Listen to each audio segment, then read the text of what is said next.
আদেশ জারি সহ দুটি শর্ত না মানলে জাতীয় নাগরিক পার্টি জুলাই সনদে স্বাক্ষর করবে না বলে জানিয়েছেন দলটির আহ্বায়ক নাহিদ ইসলাম।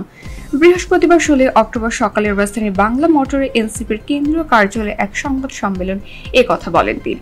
নাহিদ ইসলাম বলেন, আমরা আইনি ভিত্তি ছাড়া জুলাই সনদে স্বাক্ষর করব না। যদি করি তাহলে সেটা হবে মূল্যহীন। পরবর্তীতে সরকার কিসের ভিত্তিতে আদেশ জারি করবে, কি বার্তা সেখানে থাকবে, সেই নিশ্চয়তা পাচ্ছি না। সেই বিষয়টা নিশ্চিত না হওয়া পর্যন্ত আমরা জুলাই সনদের স্বাক্ষরে যে অনুষ্ঠান বা যেই আয়োজনটা চলছে সেখানে আমরা নিজেরা অংশীদার হব না। তিনি আরো বলেন, জুলাই সনদ বাস্তবায়ন আদেশ সনদ স্বাক্ষরের আগে প্রকাশ করতে হবে। জুলাই সনদ বাস্তবায়ন আদেশ জনগণের সার্বভৌমত্ব অভিপ্রায় অনুসারে প্রধান উপদেষ্টা জারি করবেন। জুলাই সনদ স্বাক্ষরের আগে সনদ বাস্তবায়নের যে আদেশটা হবে সে আদেশের খসড়ায় আমাদের ঐকমত্য হতে হবে। তার উপরে ভিত্তি করে আমরা জুলাই সনদ স্বাক্ষরের বিষয়টা বিবেচনা করব।